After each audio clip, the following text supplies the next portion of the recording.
La represión soviética fue especialmente intensa durante la era stalinista, que va desde los años 30 a principios de los años 50.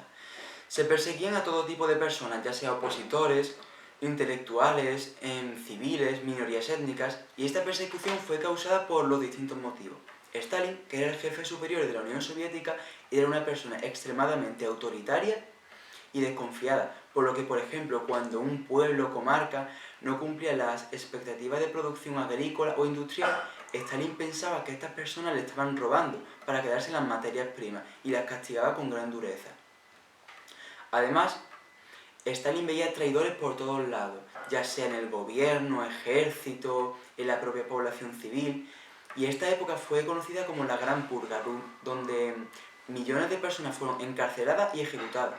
La situación aumentó de intensidad cuando empezó la Segunda Guerra Mundial, ya que el Ejército Rojo sufrió grandísimas derrotas militares a manos de la Alemania nazi, y las pérdidas humanas y materiales de Rusia fueron grandísimas. Debido a esto, toda cosa que pudiera afectar negativamente al poder de la URSS, que en ese momento se encontraba muy debilitada, era castigada con grandísima dureza. Y uno de los modos de castigo más usuales era enviar a los prisioneros de guerra a campos de concentración en Siberia.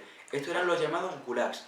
Y este es el contexto donde se desarrolla la obra que vamos a reseñar, Un día en la vida de Iván Denisovich. Y como bien nos dice el título, el argumento trata sobre la vida de un prisionero de guerra en un campo de concentración ruso.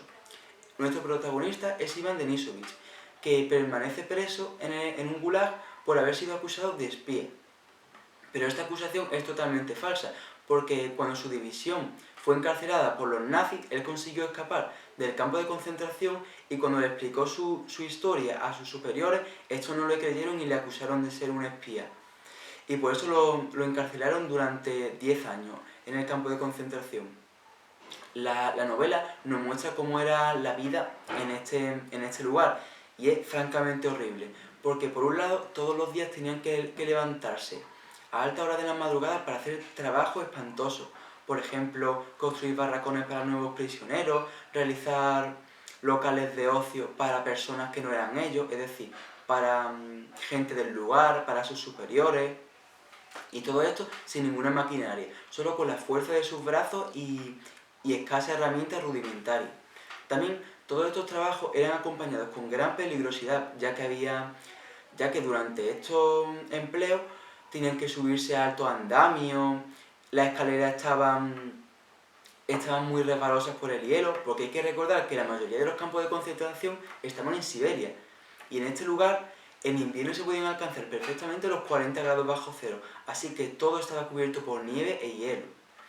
Y además, cualquier persona que por un descuido no se cubriera las manos, el cuello, podía perder esa parte por congelación. Imaginaos si era frío la zona. También, una cosa que me impactó mucho era la comida, porque de desayuno, almuerzo y cena tenían en cada uno de estos una hogaza de pan y también una sopa que más que sopa era agua con color marrón, así os lo digo. Y una cosa que me impactó muchísimo es que el protagonista, Iván, cuando a lo mejor se encuentra en el plato una raspa, un trozo de grasa asquerosa o incluso la piel de un pescado, él se cree que eso es un manjar. Y yo me quedé, joder, la vida de ahí sí que tiene que ser durísima. Y también que Iván, acostumbrado ya a la vida en el campo de concentración, cualquier cosa positiva, por pequeña que fuera, la veía como una gran esperanza. Por ejemplo, cuando a un compañero le llegaba un cargamento de tabaco y conseguía comprarle un paquete, él ya veía eso con grandísima alegría. Y el día que le ocurría eso, ya permanecía feliz todo el rato. Y una cosa que me impactó, que las pocas provisiones de calidad que llegaban al campamento, ya sean galletas, pasteles, salchichón, leche, todas estas cosas se las quedaban los superiores, es decir, los oficiales, capitanes, y no se le ofrecía nada a los prisioneros, que por la comida tan pobre que comían, no tenían fuerzas prácticamente para nada. Y cuando, por ejemplo, un familiar enviaba un cargamento de comida o lo que sea a un prisionero, este cargamento era saqueado por los mismos oficiales, por lo que el prisionero recibía muy poco de lo que le habían enviado en sí. Y también cabe decir que todos los prisioneros tenían que estar sometidos a una grandísima presión, ya que En esta situación tan extrema, más que personas eran animales, y antes que todo tenían que buscar su propia supervivencia, por lo que si podían robar en la cocina un cuenco de sopa, se podían robar a un compañero ropa, botas, todo esto lo hacían, por lo que había que estar pendiente de que nadie te robara nada. Y después, una cosa que también cabe mencionar es que los propios capitanes eran unas personas muy déspotas y muy represivas, y ante cualquier falta ya sea de educación, por ejemplo, le obligaban ante su presencia a quitarse una especie de tela, y si no lo hacían a lo mejor podían darle una paliza con un palo de madera, una situación horrorosa. Y lo peor es que cuando cumplían la condena de 10 años, bueno, algunas personas tenían condena de 10 años y otros de 25, y cuando cumplían estas condenas, no se les aseguraba poder volver con su familia, sino que a lo mejor terminaban la condena y salían del campo de concentración, sí, pero en vez de enviarlo a su casa o dejarle en libertad, les decía, tú por ejemplo tienes que vivir aquí, y si no me haces caso, pues vuelve otra vez al campo de concentración. Y además, al haber salido de aquí, la gente no los contrataba y vivían unas situaciones de penuria muy grandes.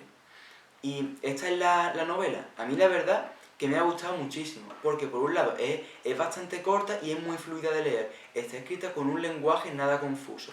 Y la edición que yo tengo es esta, de tapas duras, y me costó muy barata, 1 euro.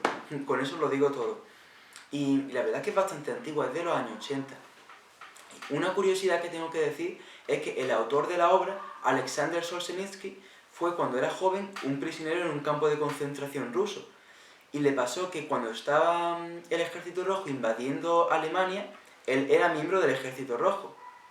Entonces, viendo las casas que tenían los alemanes, que eran mucho más lujosas y grandes que las de Rusia, le envió una carta describiéndole todo esto a un amigo, pero el NKVD, que eran los servicios secretos rusos, pillaron la carta y lo condenaron a trabajar en los campos de trabajo rusos. Y fue en esta reclusión donde nuestro autor realizó la mayor parte de su obra, que entre esta obra también está Archipiélago Gulag, Pabellón del Cáncer, y como la censura en la época era gigantesca, los únicos métodos que tenía para publicar eran los siguientes. O por un lado, enviar sus escritos a una persona que viviera en Occidente para que lo publicara en las editoriales de allí, ya sea en Estados Unidos, Europa, etc. Otra forma de publicar fue que cuando en el 1953 Stalin murió, Khrushchev, que fue su sucesor, hizo que la censura fuera bastante menos intensa y ya pudo publicar alguna obra, pero aún así la censura continuó siendo bastante grande. Y los campos de concentración rusos continuaron existiendo prácticamente hasta la desaparición de la URSS en el 1991. Y se calcula que entre muertos por hambre y frío en los campos de concentración y por los ejecutados por la represión rusa, murieron un total de 15 millones de personas. Es decir, casi el triple de los judíos que mató Hitler en la Segunda Guerra Mundial. Y aquí ya dejo mi reseña. Espero que os haya gustado mucho. Hasta otra.